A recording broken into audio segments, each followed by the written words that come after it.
Bonjour à tous, chers auditeurs et chères auditrices, vous écoutez un nouvel épisode de Tout et de Rien, l'émission qui vous parle de tout et surtout de rien. Et aujourd'hui, ce lundi, on retourne sur un épisode un peu plus classique, un peu plus normal. Après les quelques épisodes qui ont été tournés cet été, qui étaient un peu plus à l'arrache, on retourne vers des chroniques finalement pour cet avant-dernier épisode de la saison. Et j'ai donc avec moi Manon et Ismène. Comment est-ce que vous allez toutes les deux aujourd'hui ? Très bien, très contente de vous retrouver pour un épisode un peu plus classique, c'est vrai. Un peu plus classique, oui, parce que vous allez pas forcément, vous avez pas encore vu les épisodes non classiques qui vont être diffusés dans le mois qui vont suivre, et vous verrez que ça va au-delà de juste des chroniques, ça part un petit peu en cacahuète, comme on pourrait dire, même si j'ai un autre mot qui me vient en tête. Mais les auditeurs nous diront dans les commentaires si, au choix, ils sont contents de retrouver des chroniques parce qu'ils en avaient marre de débats stériles, ou si, au contraire, les débats stériles, ça les intéresse quand même malgré tout. Et plutôt que de parler de débat, je propose qu'on remonte dans le passé et qu'on parle d'une étrange inscription avec Ismène. Oui, alors, j'allais commencer cette chronique par une question. Quand je vous parle du Larzac, qu'est-ce que ça vous évoque, spontanément ? Bah moi, les La boutons. tablette de défiction du Larzac, bien sûr. On n'a pas les mêmes références. Moi, c'est des moutons et le fromage et le roquefort. Hein. Voilà, c'est ça que ça m'évoque, le Larzac. Et des grandes plaines, et c'est tout. Et du coup, visiblement, apparemment, il y a une tablette de défiction qui traîne quelque part dans le Larzac. Et des Templiers. Et des Templiers aussi. Voilà, parce que justement, cette tablette a été trouvée à côté d'un ancien village templier. Mais je vais commencer par le commencement. Nous sommes au nord du village de l'Hospitalet du Larzac, dans le lieu-dit La Vessière, un petit hameau. Et c'est à cet endroit que dans les années 80, on a commencé des fouilles archéologiques. C'était avant les travaux de l'autoroute A75 qui depuis traverse la région. On a donc fait des fouilles pour préserver le site entre 1981 et 1985. On a déterré une sorte de village-étape qui se trouvait sur la voie romaine qui s'étendrait entre Lodève et Millau, qu'on appelait à l'époque Luteva et Condatomagus, un site qui a été occupé entre le 1er et le 5e siècle après Jésus-Christ. Ce site comptait une nécropole de 220 tombes, datant pour la plupart des 1er et 2e siècles après Jésus-Christ.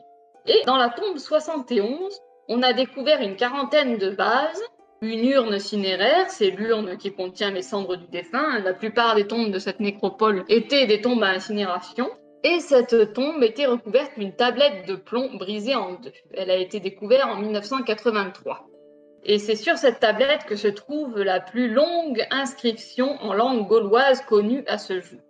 Okay. Alors, les peuples de la Gaule étaient des peuples celtes, donc de culture orale, comme vous le savez probablement tous, mais ils ont quand même beaucoup écrit. On a de nombreuses inscriptions en alphabet grec ou latin de leur part, qui sont disséminées un petit peu partout.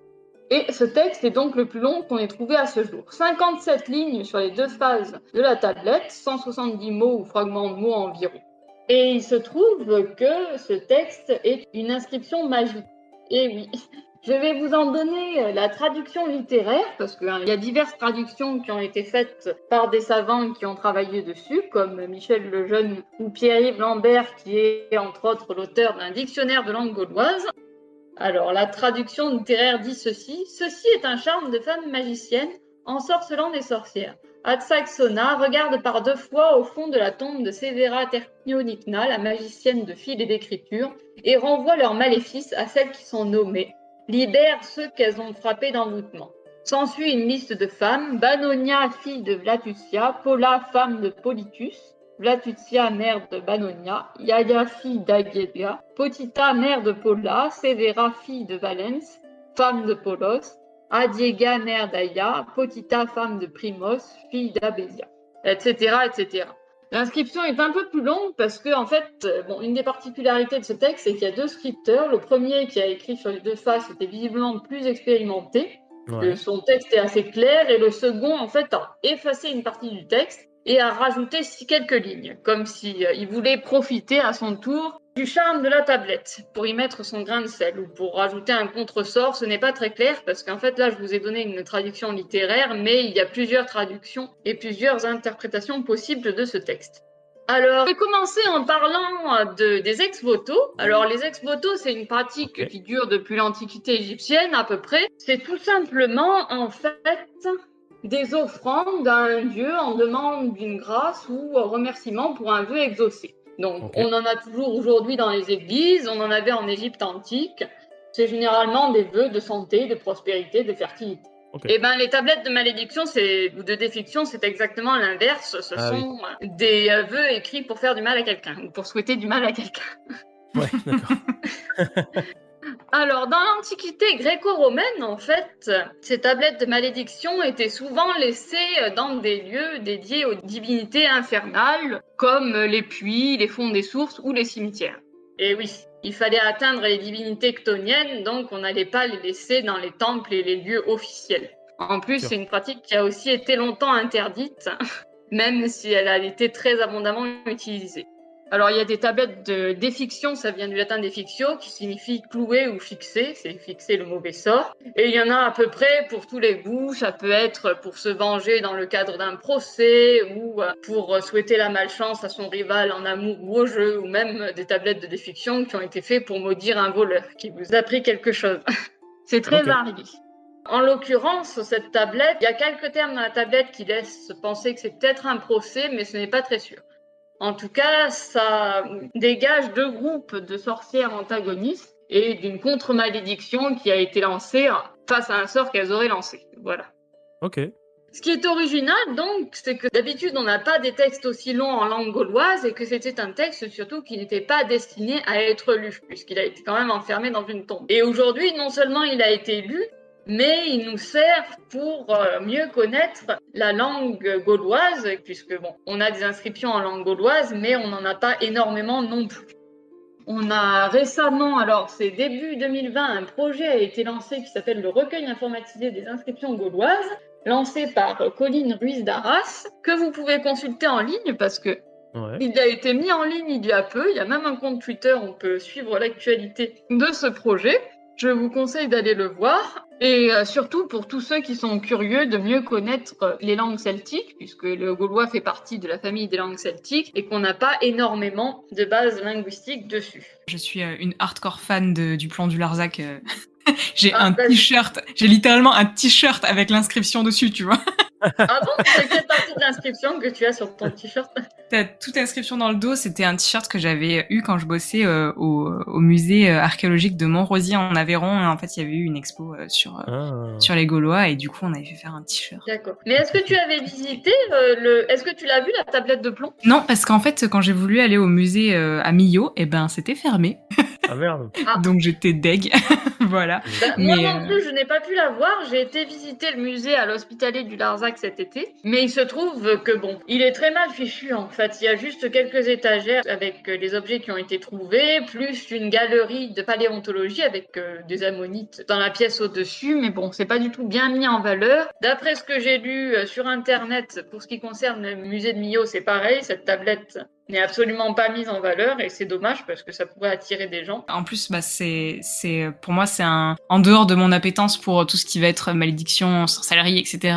Je trouve que c'est un objet juste hyper important pour la culture gauloise, quoi, parce que comme tu disais, c'est quasiment un des textes un des textes les plus longs qu'on ait en gaulois à l'heure actuelle, et pour moi c'est une œuvre majeure de l'histoire de la Gaule en fait. Ça devrait être vraiment mis en valeur de manière plus plus quoi. Plus. Ah oui. Ouais. Mais ça taisez-le si vous nous écoutez. On se soucie peu du patrimoine. Enfin non, j'exagère parce que le musée de l'Odève, par exemple, a été entièrement refait. Il a réouvert il y a 4 ans et il est vraiment magnifique. Il y a une collection de folie à la fois en archéologie et en paléontologie. Donc ça prouve que quand on s'en donne les moyens, on peut faire de belles choses et attirer le public. Voilà, et donner du travail aux gens, accessoirement. S'il vous plaît, s'il vous plaît. Donnez du travail. S'il vous plaît, donnez le travail. Donc, c'est regrettable que ce ne soit pas plus mis en valeur. Mais on ne va pas passer notre temps à se plaindre. Ce qui m'intéressait aussi dans ce plan du Larzac, c'est qu'actuellement, on parle beaucoup de sorcellerie. Bon, Je crois que c'était Héloïse qui avait fait une chronique dessus. Tout à fait. La figure de la sorcière a été reprise par les féministes dans les années 1970 et elle est revenue en force il y a quelques années, notamment avec la publication du best-seller de Mona Chollet. Mais il se trouve que, bon, moi, ce qui m'embête un peu, c'est que ce best-seller reprenait les thèmes du livre de Silvia Federici sur les sorcières, Caliban et la sorcière, qui était truffé d'erreurs historiques. La figure de la sorcière telle qu'on la regarde aujourd'hui correspond plus à un fantasme ou à un mythe qu'à la réalité, à la fois des sorcières, que ce soit dans l'Antiquité ou pendant les périodes de la chasse aux sorcières, ou des pratiques de magie aujourd'hui. De nos jours, ça fait hype, ça fait bien de se dire, de se proclamer sorcière, mais en fait, à l'époque, les femmes dont il est question dans ce texte ne se proclamaient sûrement pas sorcières. Parce que la magie, c'est du domaine de l'occulte, en fait. On n'en parle pas et on ne se désigne surtout pas. C'est de la folie de le faire, mais on risque gros. Heureusement, le monde moderne est un peu plus clément à ce sujet. Mais pas forcément. Pas partout, mais un peu. Il y a toujours des procès en sorcellerie aujourd'hui, notamment en Afrique ou au Moyen-Orient, avec des histoires de désenvoûtement. Et c'est là que c'est quand même particulier, c'est qu'on fait de la pratique de la sorcellerie une magie féminine et féministe, lutter par exemple pour les droits reproductifs des femmes, alors que dans la réalité, le monde de la sorcellerie, enfin des pratiques de magie, c'est un univers d'une violence extrême. Et qui est même assez machiste. Il y a plein de sorciers qui disent, quand on arrive à les faire parler, que les sorts et la magie, c'est un truc de bonne femme. Il faut avoir assez de force pour ça. Je vais vous parler à ce sujet d'un ouvrage qui a fait date dans l'histoire de l'anthropologie. C'est Les mots, la mort, les sorts de Jeanne Favré-Saada, qui a été publié en 1977. C'est une ethnologue qui a étudié les pratiques magiques en Mayenne, dans le bocage, donc dans des familles paysannes essentiellement. La magie, on n'en parle jamais, effectivement, c'est totalement tabou. On considère en fait qu'on est envoûté à partir du moment où une série de malheurs inexpliqués s'abat sur nous et qu'on va devoir chercher un coupable. C'est très souvent en fait des histoires où la méchanceté et la paranoïa prend une part gigantesque en fait. Que ce soit dans le cas des agresseurs ou des agressés, ça va faire un tel me veut du mal, il a assassiné toutes mes bêtes en les empoisonnant, ou alors il vient me narguer sur mon lit de mort. Ça exerce les rivalités plus qu'autre chose en réalité. Voilà, c'est ça. Et en fait, les pratiques de magie, ça repose essentiellement moins sur des sorts que sur de la psychologie. Sur l'usage de la parole performative aussi. La parole performative, c'est quand on énonce quelque chose dont on espère que ça aura des effets concrets. Par exemple, quand on dit « je te baptise au nom du Père, du Fils ou du Saint-Esprit » ou alors « je te maudis ». Ouais. Dans la magie moderne, d'ailleurs, c'est toujours le cas. Hein. Enfin, quand tu étudies un petit peu la question, quand tu veux lancer un sort, quand tu veux pratiquer la magie, tout est question d'intention. En fait, il y a rien vraiment de mystique. C'est plus énoncer une intention et dire les mots effectivement et diriger une intention vers quelqu'un.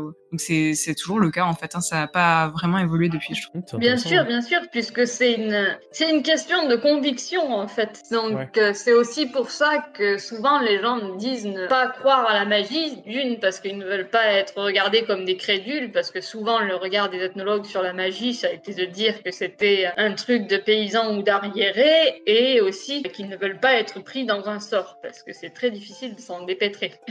Alors, cette tablette date de la fin du 1er siècle après Jésus-Christ, donc autour des années 90 à 110, quoi. Ouais. Après, ce que ça dit sur les sociétés de l'époque, c'est-à-dire, ça donne déjà une indication sur...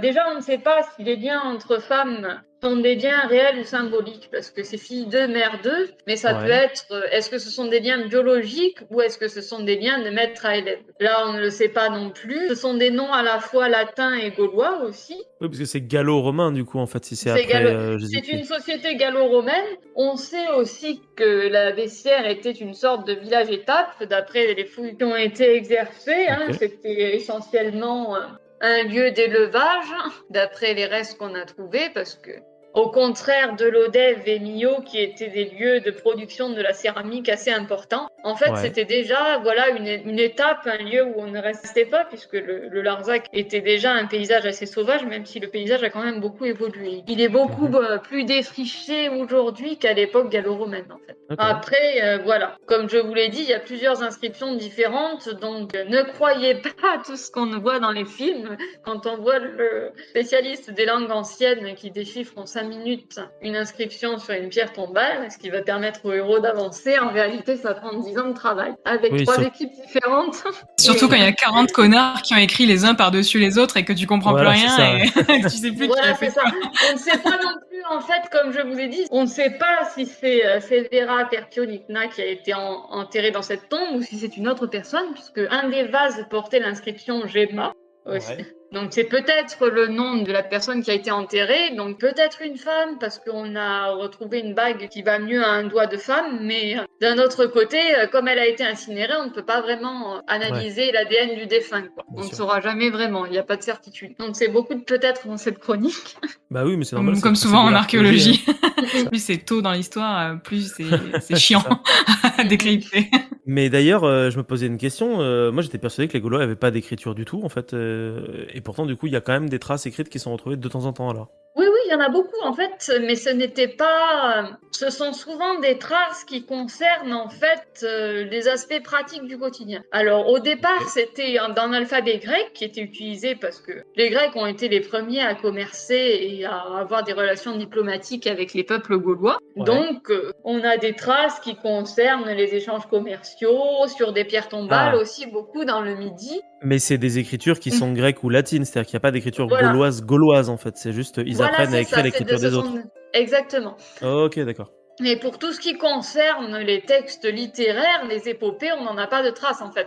On en a des traces orales plus tard dans la littérature celtique, par exemple, dans la légende arthurienne aussi, qui emporte des traces où toute la matière de Bretagne, ce sont des reliquats des mythes celtiques, mais tout ça passait à l'oral, justement. C'est ça, c'est des mythes oraux qui ont été transcrits après en latin ou en grec, quoi. Donc, mais il n'y a pas d'écriture gauloise celtique, quoi.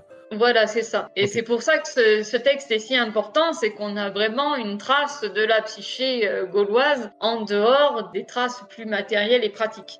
Dans les sociétés celtiques, c'est essentiellement les druides et l'aristocratie qui savaient lire et écrire et qui détenaient les pouvoirs associés à ce savoir. Bien sûr. Voilà, les druides et les bardes aussi, qui étaient chargés donc de la transmission orale. Merci beaucoup Ismène pour ton intervention. Ouais, merci carrément, parce que en plus c'est un truc que moi j'avais laissé traîner depuis longtemps en me disant « Ah, ce serait trop cool que je fasse une chronique sur le plan du Larzac » que j'aurais jamais fait, tu vois. Donc c'est bien, on se complète entre chroniqueurs.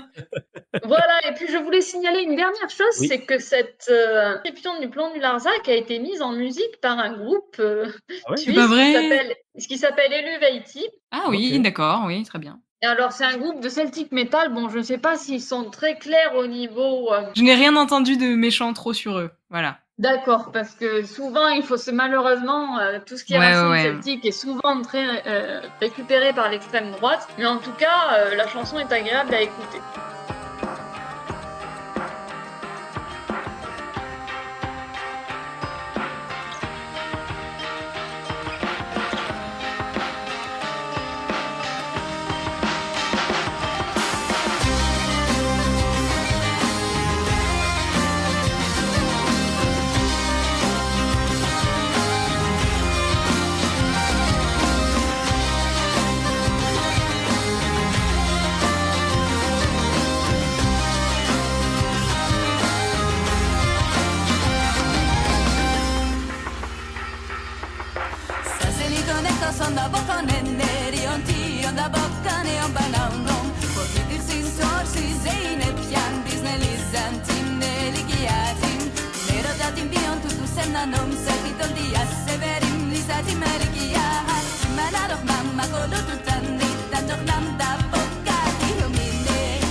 Et Eluvaiti, ça veut dire je suis helvète, ou je viens d'Helvétie, et ça a été retrouvé sur un graffiti sur une coupe du 3e siècle avant Jésus-Christ, à Mantoue. Ok.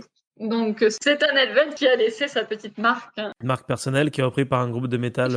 Un groupe de métal qui met en musique toutes ces inscriptions gauloises. Ils ont fait une chanson aussi sur une autre inscription qu'on a trouvée dans une source dédiée au dieu Maponos. Mais pour tous ceux qui sont intéressés, donc je vous engage à aller voir toute cette production sur la langue gauloise et les langues celtiques. Et c'est important aussi, si vous vous intéressez par exemple aux racines des langues celtiques, le gallois, etc., ça peut être d'une grande utilité. Voilà. Si vous étiez pas trop bourré pendant les 4 derniers jours du Hellfest, vous les avez vus sur la main stage 2.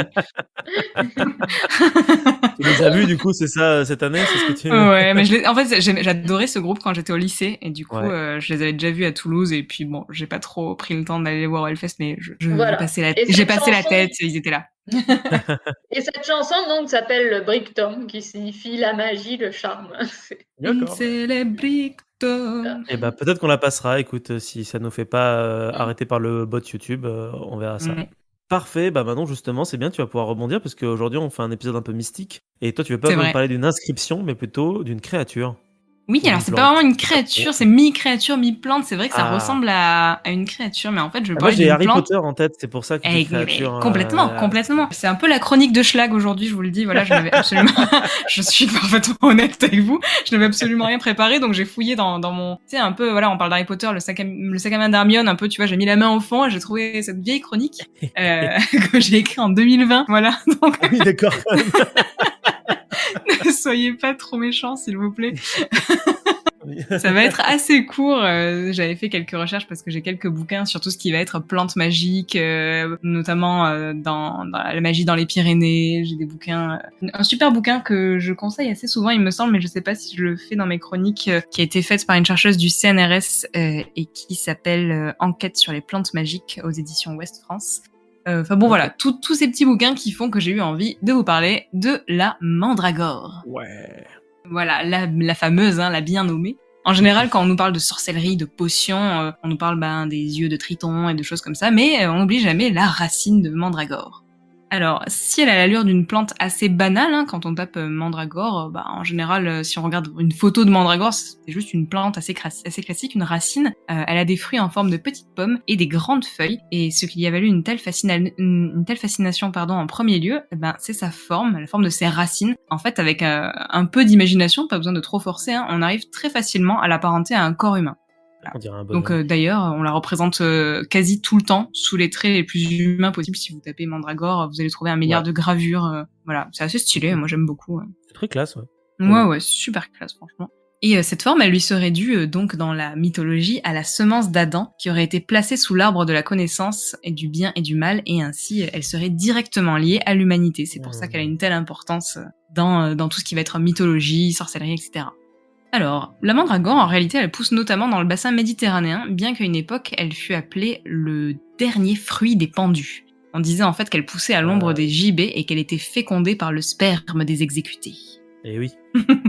Son cri, comme vous l'avez vu donc dans Harry Potter, était aussi connu pour tuer tous ceux ou celles qui venaient la déranger. Alors, astuce pour la déterrer, si jamais vous avez l'occasion, on utilise un chien. Voilà, alors il faut beaucoup de chiens parce que le chien meurt sur le coup. Voilà. Il faut pas tout simplement se boucher les oreilles, ça va. Non, mais c'est pas assez métal. Ils font mourir des chiens. Tu sacrifies combien de chiens pour attraper une mandragore? Tu sacrifies 40 chiens, il y en a forcément un qui va arriver à le sortir. Sinon, tu peux faire, quand même, ils ont pas de cache-oreille, mais ils ont quand même toute une batterie de petits rituels à faire pour se protéger en fait quand tu la déterres. Et au pire des cas, tu deviens fou. Bon, un petit risque. Depuis l'Égypte antique, la mandragore, elle entre dans la composition donc de beaucoup de filtres, notamment de filtres maléfiques, mais c'est surtout au Moyen-Âge qu'elle va prendre un grand essor. Dans toute l'Europe, la croyance en la plante bat son plein, et en Angleterre, elle prend le nom de la pomme de Satan, Satan's Apple, et en Allemagne, celui de Alruna, qui signifie à la fois mandragore et sorcière. Mais quelles sont en réalité les propriétés de notre mandragore ? Elle est principalement connue pour ses vertus hypnotiques et hallucinogènes, comme beaucoup de plantes de sorcières.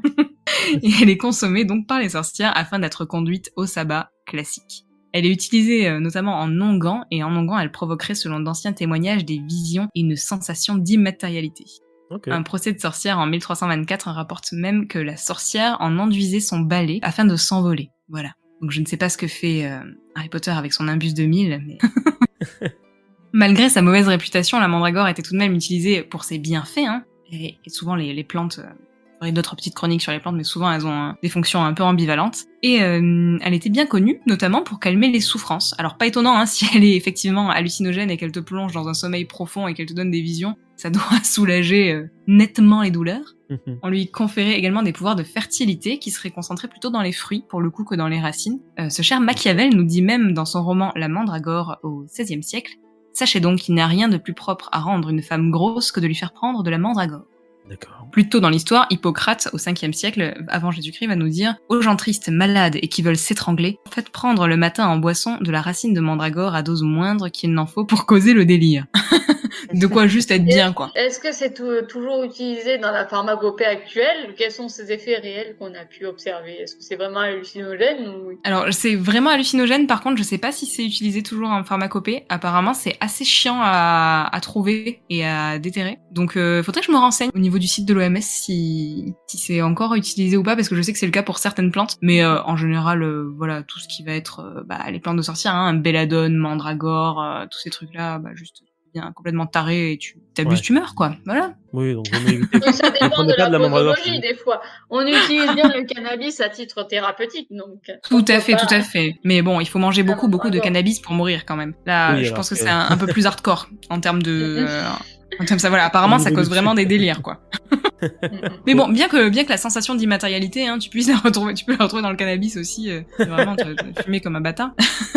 Mais il y a d'autres choses à faire avec cette mandragore, hein. Si vous êtes vraiment motivé, vous pouvez la garder 3 jours dans de la terre rouge dans un vase en cristal, puis la nourrir avec du lait de chatte pendant 40 jours, et ensuite elle pourra répondre à toutes vos questions et exaucer tous vos vœux. Ah ouais. Voilà. Bah, de rien, je sais que je vous donne toujours des petits tips Bah, incroyables, c'était le cas déjà pour la main de gloire. Enfin bon, elle répond à vos vœux, tout ça, seulement si vous continuez de la nourrir de chair et de sang, de préférence d'enfants non baptisés. Voilà. Ah, bah ça se trouve facilement aujourd'hui. Hein, donc, oui. Non, franchement, je pense que t'en chies plus à trouver le vase en cristal. Ouais, c'est ça. Dans tous les cas, la plante se vengera si jamais vous ne vous en occupez pas quotidiennement, un peu comme un chat. Ouais. Et dans la pratique de la magie moderne, selon Scott Cunningham, le célèbre, le fameux, il faut l'accrocher au-dessus du lit pour protéger le sommeil ainsi que la maisonnée, si tu la conserves à l'intérieur de la maison. En revanche, son coût élevé pousse le sorcier moderne à trouver des substituts à la plante, comme la racine de brionne ou les pommes ou les racines de frêne. Voilà. Donc, si vous voulez en savoir plus, je vous conseille la page Wikipédia qui est franchement assez complète et plutôt bien sourcée, mais comme je vous le disais au début, moi mes sources préférées ça reste Enquête sur les plantes magiques et Magie et sorcellerie dans les Pyrénées, pareil aux éditions Sud-Ouest. Comment se soigner avec les plantes, ça n'a absolument rien à voir, mais pour améliorer le sommeil des nourrissons, on utilise l'oignon qu'on met sous le berceau. Alors je sais pas si... Ah oui, il y a un côté un peu mandragore, effectivement, ouais. Je sais Mais pas si ça marche vraiment, il y a encore des gens qui font ça, je crois, aujourd'hui. Mais je pense, hein, mais vraiment, si vous avez l'occasion... je l'avais testé, il paraît que ça marchait bien, mais... Si vous avez l'occasion de tester, d'ouvrir l'encyclopédie des plantes magiques de Scott Cunningham, c'est incroyable, en fait, j'en parle, j'ai l'impression que j'en parle tout le temps. En fait, bon, c'est vachement bien sourcé, enfin, il a plein de sources, voilà, mais après, ça reste un bouquin de magie moderne, entre guillemets, donc c'est pas censé être historique, mais par contre, ça relate pas mal d'anecdotes historiques sur l'usage historique de ces plantes, en fait. Donc c'est assez intéressant. Okay. Alors, attendez, bougez pas, je vais regarder ce que j'ai sur l'oignon.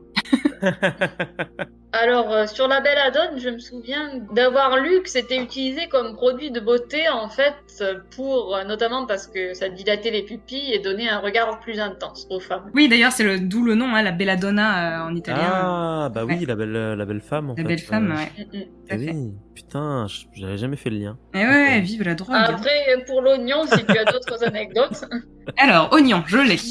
Alors, pouvoir. Protection, exorcisme, guérison, argent, rêve prophétique, désir sexuel. Rituel. Selon certaines sources fiables de l'Antiquité, l'oignon était vénéré dans certaines cités d'Égypte ancienne et il était parfois invoqué en prononçant un serment. Usage magique. Dans un petit oignon blanc, enfoncez une grande quantité d'épingles à tête noire et placez-le devant une fenêtre. Aucun esprit malfaisant ne pourra s'introduire dans cette demeure. Les fleurs de l'oignon sont décoratives et exercent un effet protecteur. On peut les faire sécher et les placer dans la maison où elles constitueront une amulette protectrice attrayante et originale. Okay. L'oignon offre au porteur une protection contre les Je tourne la page. Contre les bêtes venimeuses. Intéressant. Oh. En pot dans le jardin, les plants d'oignons protègent aussi du mal. Coupés en 2 ou en quartiers, les oignons absorbent la négativité, la maladie et le mal qui réside dans une maison. Provoquer la guérison, frottez le bord coupé d'un oignon sur la partie du corps affectée en visualisant la maladie. Quoi ? D'accord. Voyez celle-ci quitter le corps du malade pour entrer dans l'oignon, puis détruisez l'oignon. En fait, la maladie rentre dans l'oignon et après, faut tuer Et après, l'oignon, tu tues la détruis maladie. l'oignon. Ok, pas mal. Il n'a qu'à brûler l'oignon après. Oui, ils disent hein, brûlez-le ou mettez-le en pièces et enterrez-le. Les colons de la Nouvelle-Angleterre suspendaient des tresses d'oignons au-dessus des portes pour se protéger contre les infections. Un oignon coupé et placé sous l'évier de la cuisine a longtemps été utilisé pour atteindre le même objectif. Pour éliminer les verrues, frottez-les avec un morceau d'oignon que vous jetterez ensuite par-dessus votre épaule droite. Éloignez-vous ensuite sans regarder en arrière. Un gros oignon rouge attaché à la tête du lit protège ses occupants contre la maladie et favorise la convalescence. Ne Ok. jetez pas vos pollueurs d'oignons sur le sol. Jetez ce qui vous rend prospère. Au lieu de cela, brûlez-les dans un foyer ou un poêle pour attirer la richesse. Ah, placé sous l'oreiller, l'oignon peut induire des rêves prophétiques. Eh ben non, rien à voir. Si vous devez prendre une décision, gravez vos options sur des oignons. Un choix possible pour chaque oignon. Placez-les dans l'obscurité, le premier qui germera et vous fournira la réponse. Ok. Pratique, ça. J'aime bien ce genre de Pratique, ça, conneries. je sais assez Ça cool. me Ouais, rappelle, ouais. mais en fait, j'ai l'impression qu'il y a une prolifération aussi. Enfin, ça va avec la vague d'ésotérisme qui se développe en France, particulièrement depuis le Covid. Mais j'ai des tas de livres comme ça sur les plantes dans la médiathèque où je travaille. Donc, à la fois d'un point de vue jardinage pratique, mais aussi au niveau des soins ou de la divination. Les gens deviennent de plus en plus superstitieux. Oui, c'est vrai. Ça, Ouais. j'ai remarqué aussi Mhm. qu'effectivement, il y a un regain de superstition et de religion. Mais ça date des années 80, il me semble. Hein. Enfin, c'est Scott Cunningham, c'est un des chefs de la New Age, quoi. Enfin, vraiment, il a. Oui, c'est pas nouveau, effectivement. Ouais, tout ça. ouais. Mais du coup, moi, j'adore ce bouquin parce que franchement, ça, enfin, je trouve ça Mais ça trop a l'air drôle, cool quoi. en vrai. Hein. Non, mais Avec c'est les infos trop qu'il y drôle. a Franchement, dedans, c'est vraiment très ça donne envie d'essayer le coup des oignons avec des choix pour voir celui qui germe le plus rapidement possible. Dans une époque lointaine, d'ailleurs, les experts en la matière affirmaient que lorsqu'ils sont ingérés, les oignons provoquent la débauche. Oh. Enfin bon, voilà. Tellement de choses à faire avec des oignons, les gars. Ah Voilà, oui. on a bien fait d'en parler, hein. On a bien fait d'en parler. Plus que de on a parlé d'oignons aussi, ça c'est chouette. C'est vrai.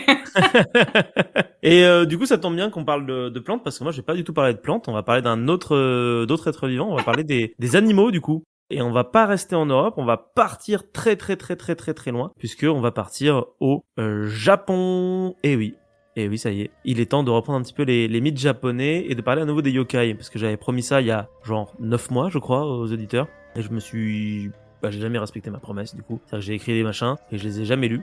Donc ça y est. On va s'y jeter et on va parler un petit peu yokai.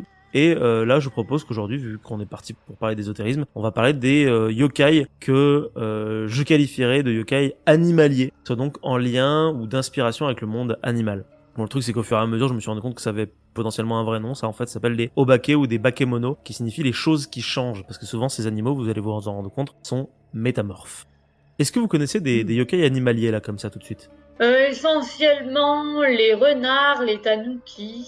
Ouais. Et, je pense au kappa aussi. Est-ce que c'est compté comme un yokai Il n'est animalier? pas compté comme un yokai animalier, non. Mais en vrai, t'as déjà dit les deux dont je vais parler en fait le plus aujourd'hui, hein, Tanuki. Aujourd'hui, on va parler, je vous dis, chers auditeurs, et aussi Manon et Ismaël, on va parler Tanuki, on va parler Kitsune, on va parler Bakeneko, et on va parler Inugami. Et le Inugami, en vrai, il a rien à faire là parce qu'il est pas métamorphe, mais c'est un animal, donc du coup, je l'ai quand même mis dedans, je me suis permis.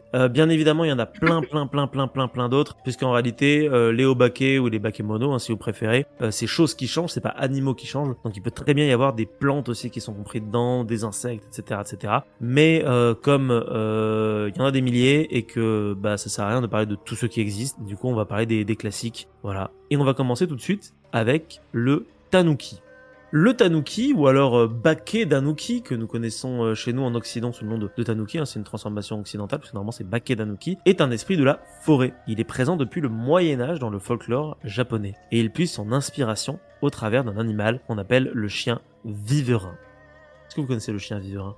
Non. Non. Est-ce qu'il déterre les mandragores? Peut-être. En tout cas, vous verrez qu'il a une petite particularité au niveau de son anatomie et on en parlera tout à l'heure. C'est en gros une sorte de gros chien slash blaireau. Si vous voulez vous faire une idée, sinon allez le googler. Hein. Si vous tapez, je pense chien viverin, vous risquez de tomber sur des statuettes de Tanuki. Et vous verrez sa particularité.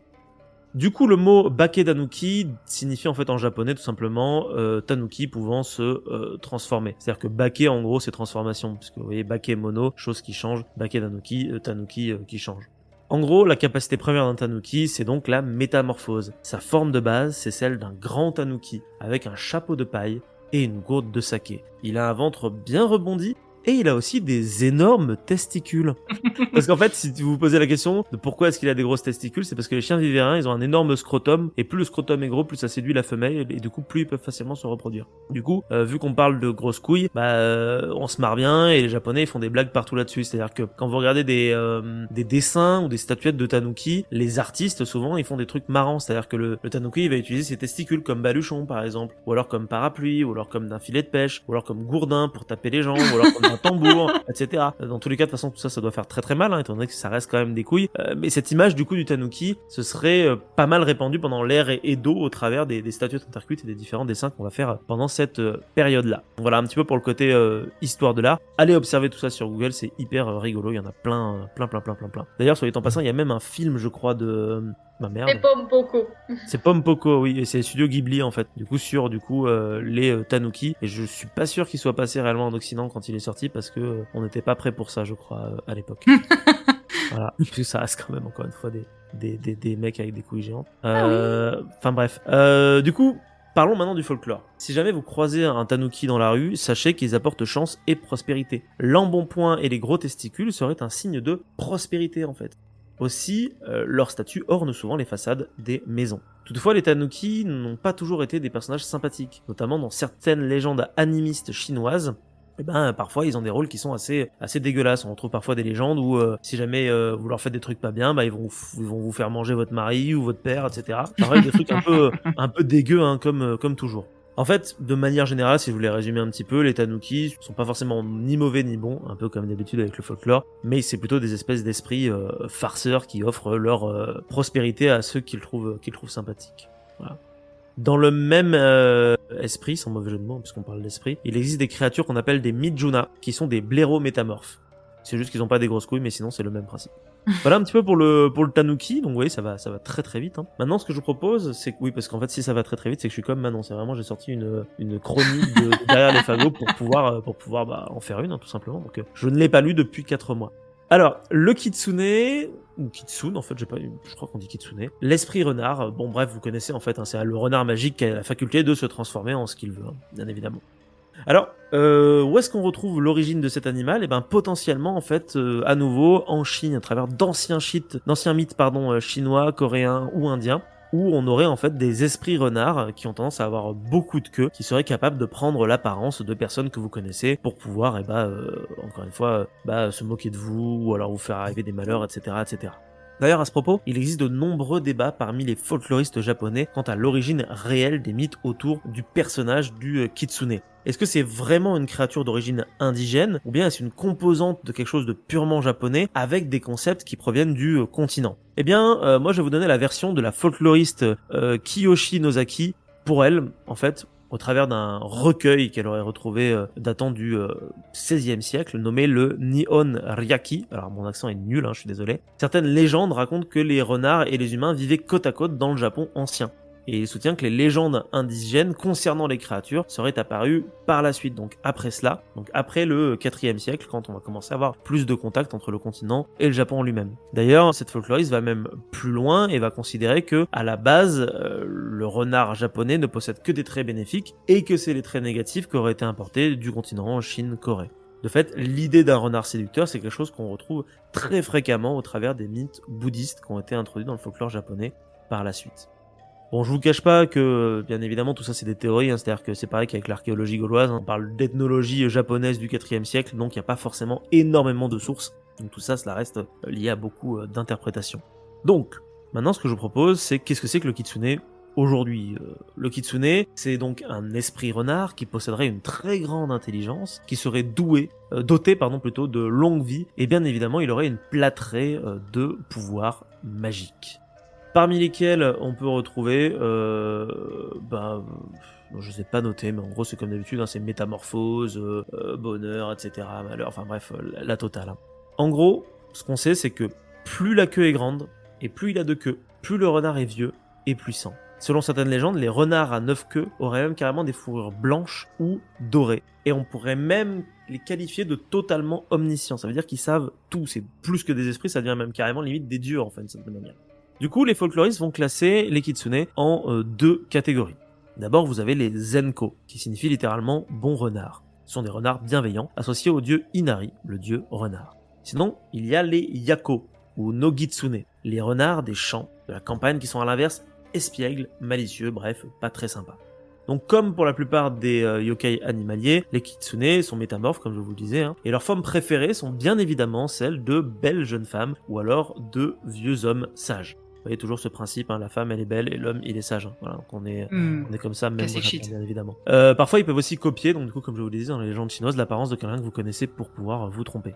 Dans la plupart des contes et des légendes, c'est souvent bien sûr l'apparence de la belle jeune femme qui va prendre, ça vendait sûrement déjà plus à l'époque, et quoi qu'il en soit, si vous êtes un personnage de conte, vous croisez cette belle jeune femme tard le soir, vous pouvez être sûr que c'est un kitsune, et que si vous êtes sympa, vous aurez des trucs, si vous êtes pas sympa, vous aurez rien. Si vous voulez être certain que la belle jeune femme que vous avez rencontrée est bien une humaine et pas un kitsune, ce que vous pouvez tenter de faire, c'est essayer de regarder l'arrière-train, et si vous voyez un bout de queue, ou plutôt même carrément plusieurs queues, ça veut dire que c'est un kitsune parce qu'ils ont du mal un petit peu à cacher leur queue. Ou alors si vous avez un chien avec vous, si le chien commence à gueuler sur la demoiselle qui est en face de vous, et si vous voyez qu'elle a peur du chien, ça veut dire que c'est une kitsune parce que les renards n'aiment pas les chiens. Voilà. Ou que vous avez un chien qui fait vraiment bader. Mais pas du tout, enfin les chiens c'est toujours gentil. De type Doberman. On le verra tout à l'heure avec le dernier animal. En fait, la vérité, c'est qu'au fur et à mesure de mes recherches, moi, je me suis rendu compte d'une chose, c'est que on peut à peu près donner tout et n'importe quoi comme attribut, comme pouvoir à un kitsune, séduction, foudre, feu, contrôle mental. Voilà, elle est là, la liste des pouvoirs. Il y a même voyage dans l'espace et dans le temps. En fait, vous prenez votre kitsune, vous pouvez lui donner ce que vous voulez, et ce sera un kitsune. C'est juste que c'est un renard avec plusieurs queues. C'est encore mieux qu'un Pokémon, en fait. C'est ça, seule votre imagination est la limite, quoi. Comme Gopik, c'est Fenard, en fait, c'est des... C'est des kitsune, complètement, en vrai, même Evoli, c'est un kitsune avec plusieurs pouvoirs, tout à fait.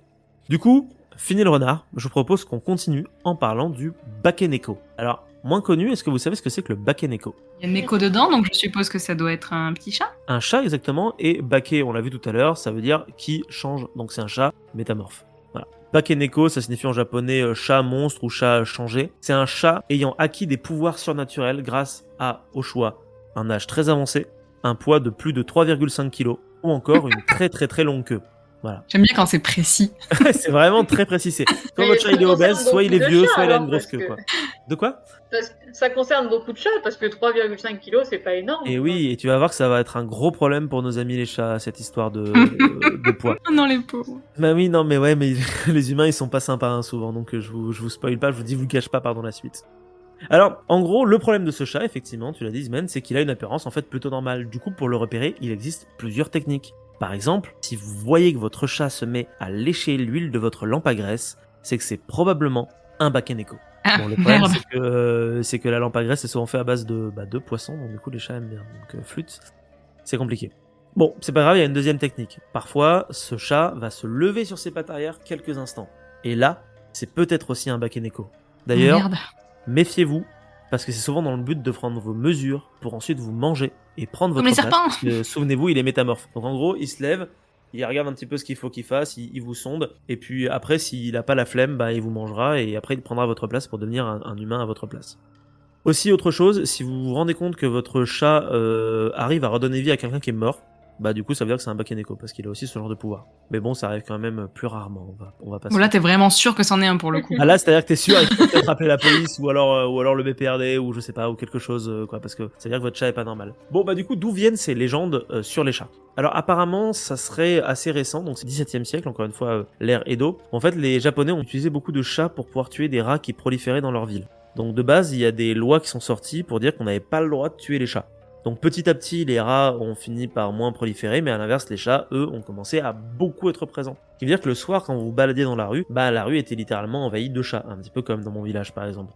Et du coup, petit à petit, des légendes sur eux vont émerger, des légendes où en gros, les chats, ils sont là pour vous buter et prendre votre place. C'est pour cette raison que, même si on n'a pas le droit de tuer les chats, pour éviter la transformation, on va arrêter de les nourrir, ou alors si on les chope, on va leur couper la queue, comme ça on est sûr qu'ils se transformeront jamais. Et si vous trouvez que les humains ne sont pas très sympas avec les chats, attendez de savoir ce qu'ils font avec le dernier animal dont je vais vous parler, le chien. C'est l'inugami. Alors celui-là c'est pas vraiment un obake, C'est juste que c'est un yokai animalier et en fait je me suis dit que j'allais le mettre dedans quand même parce que je trouve son histoire assez sympathique. Assez sympathique, c'est assez horrible en fait. Hein. Inugami signifie en japonais Dieu chien. La croyance veut que l'Inumagi soit créé en enterrant un chien jusqu'au cou. Donc vous enterrez votre chien, puis ensuite vous placez de la nourriture autour de lui qu'il ne pourra pas atteindre. Du coup pendant plusieurs jours le chien ne pourra pas bouger, il ne pourra pas manger non plus mais il verra la nourriture. Chaque jour, alors que le chien souffre, le maître devra venir voir son chien. Et il passera du temps avec lui. Et il lui dira que lui, en tant qu'humain, il souffre de voir son animal comme ça. Il souffre plus que lui. Et ainsi, du coup, le chien comprendra que c'est quand même l'humain qui est mieux que le chien. Et vous recommencez ça jusqu'à ce que votre chien meure. Voilà. Mais au secours. C'est horrible. Mais alors, à ce moment-là, votre chien ressuscite. Enfin, ressuscite, non, en fait, il y a l'esprit qui se dégage du corps. Et il devient alors un esprit vengeur. Donc son premier but sera de vous buter. Mais comme vous avez été malin, vous avez disposé suffisamment de nourriture autour, et comme c'est vous qui l'avez amené, le chien sera heureux de retrouver de la nourriture parce qu'il est mort à cause de ça, en fait, finalement, et il se mettra à votre service, comme tout bon chien qui est content quand on le nourrit. Sauf que là, au lieu d'avoir un chien normal, vous avez un chien fantôme, et il exécutera toutes les tâches que vous lui demanderez de faire. Par contre, si jamais vous le traitez à nouveau mal, il va se rebeller et il va vous tuer, probablement. À juste titre. Ma putain. Un peu hardcore hein, le Inumagi. D'ailleurs, sachez que si le corps d'origine d'un Inumagi reste derrière lorsqu'il part réaliser ses vœux de son maître et que le cadavre se dégrade et pourrit, l'Inugami ne retournera pas dans son corps du coup puisqu'il aura plus de corps et du coup il pourra potentiellement prendre le contrôle du corps de son maître, le rendant de fait encore plus puissant. On dit qu'un être possédé par un Inugami guérit de la maladie, possède une meilleure santé, une meilleure force. Par contre, le problème c'est que l'hôte du coup se comporte comme un chien. Donc si vous voyez quelqu'un qui se comporte comme un chien dans la rue, il est peut-être possédé par son chien mort qu'il a tué en essayant d'en faire un démon vengeur. Tu veux dire la majorité des hommes? Ah, un peu de misandrie, pardon. Et ça va s'achever sur tes mots du coup maintenant. Plaisante, bien entendu. Cette petite chronique se termine. Une chronique du coup sur les yokai animaliers ou les obake. Alors je sais qu'il y en a plein d'autres. Il y a une espèce d'araignée métamorphe géante aussi, mais il y avait beaucoup trop de choses à dire donc je l'ai supprimé. Peut-être qu'on en parlera à côté, mais voilà, c'est un résumé assez vulgarisé finalement de différentes créatures que l'on peut trouver dans le folklore japonais. Voilà. Merci. J'étais en train de, pendant que à chaque fois que tu en parlais d'un nouveau, je regardais des estampes et franchement, pour le tanuki et le bakeneko, elles sont trop stylées, les estampes, mais vraiment. Mais c'est trop cool. Même le bakeneko, franchement, des estampes géniales avec des gros chats méchants. Mais oui, le chat, il est vraiment méchant, tu vois. Mais non, c'est trop bien. Franchement, c'est super stylé. Ouais. Ce que j'aime bien, c'est qu'on trouve vraiment les attributs, ça fait vraiment très humain, quoi. C'est, il y a un castor, un blaireau avec des grosses couilles, du coup, c'est marrant. Oh, il y a un renard, il est classe, du coup, il apporte de la chance. Oh, il y a un chat, le chat, il est méchant. Oh, le chien, il est fidèle, donc du coup, on peut le maltraiter et il nous apportera des trucs. C'est vraiment tu prends l'animal de base et tu en fais un dieu, mais il garde sa fonction d'animal de base, quoi. C'est hyper intéressant. On dit beaucoup sur la psyché humaine, je trouve. Alors moi, si je pouvais ajouter un conseil de lecture sur les yokai, c'est d'un écrivain irlandais qui s'appelle Lafcadio O'Hearn, un écrivain du 19e siècle, donc, parce que il est né en 1850 et il est mort en 1904. Et en fait, il a vécu une partie de sa vie au Japon, où il a rassemblé beaucoup d'écrits, notamment sur les légendes japonaises. C'est son recueil sur les légendes qui s'appelle Esprits et créatures du Japon, qui a été republié en 2020 avec les illustrations de Benjamin Lacombe. Ah, stylé. Ah, mais oui, mais attends, mais du coup, oui. Okay. Je vous le conseille vraiment parce qu'il est très beau. Il y a aussi une publication de ses écrits sur les fantômes, toujours avec les illustrations de Benjamin Lacombe, qui sont vraiment bien dans l'esprit justement de créatures mystérieuses, métamorphes, qui prennent la place des humains. Donc là, vous avez vraiment des yokai de toutes sortes. Des kitsune, des tanuki, mais aussi des femmes saules ou fourmis ou des hommes requins aussi. Oui, de toute façon, il y a de tout. Hein. De toute façon, c'est de l'animisme. Hein, donc tu prends n'importe quel être vivant de la planète et tu peux le transformer en yokai en fait, hein, tout simplement. C'est le principe. J'avais mon collègue avec qui j'écrivais toutes ces chroniques, du coup en 2020 quand je faisais les chroniques. Et il a fait un super article qu'il avait appelé. En fait, c'était l'époque où était sorti, je sais pas si vous voyez Marie Kondo sur Netflix. La magie du rangement. Voilà, la magie du rangement. Et en fait, on avait regardé ça et il était en mode mais attends, Marie Kondo, comment ça se fait qu'elle dit merci à toutes ces petites culottes avant de les jeter, quoi. Et comment ça se fait que dès qu'elle rentre dans une maison, elle prend 2 minutes pour remercier la maison et discuter avec. Et en fait, il a fait un article qui s'appelle Marie Kondo, exorciste de yokai. Parce qu'en fait, elle communique. Mais en fait, quand tu réfléchis, c'est carrément quoi. En fait, il y a beaucoup de yokai qui sont des objets du quotidien. Oui. Et en fait, C'est vrai. Marie Kondo, dans ton foyer, elle arrive, elle remercie absolument tout. Elle fait des bisous au mur. Elle est en mode non, mais soyez gentils les yokai, s'il vous plaît. T'as des yokai pour tout. T'as carrément genre un yokai, c'est genre un sachet de thé qui Oui. reste. Tu vois, c'est le Ça- Shabukuro qui. Ça porte des noms, les yokai d'objets. J'en ferai une chronique, je pense, à un moment donné, parce que c'est vraiment le truc que t'as laissé traîner longtemps avec toi, et au bout d'un Non, moment, mais il c'est finit par ça. prendre vie, quoi, en fait. C'est ouf.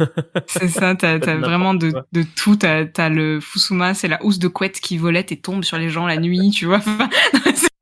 J'adore. Et du coup, pensez-y quand vous regardez Marie Kondo, peut-être qu'elle vous protège des yokai. Voilà. Bon, en tout cas, merci à vous deux pour votre présence pendant ce petit podcast, cette petite émission. Ça m'a fait plaisir de vous avoir aujourd'hui pour cet avant-dernier épisode de la saison 3 de Tout et de Rien. Merci à vous deux. Un plaisir, merci. Merci. À toi, en espérant être là pour moult épisodes encore Et oui. pour la saison Et 4. peut-être qui sait pour le dernier épisode de la saison 3, puisque je le tease depuis le début de cet épisode. Mais comme c'est l'avant-dernier, ça veut dire qu'il y en aura un dernier. Et le dernier épisode, comme pour toutes les saisons, ce sera un gros épisode avec le plus de monde possible, avec des jeux, des débats, etc., etc. Je sais pas quand est-ce qu'il sera enregistré, mais par contre, je sais quand est-ce qu'il sera publié. Il sera publié pour vous, chers éditeurs, la semaine prochaine. Sur ce, on vous embrasse et on vous fait des bisous. Bisous. Bisous. Bonne soirée. Méfiez-vous des yokai.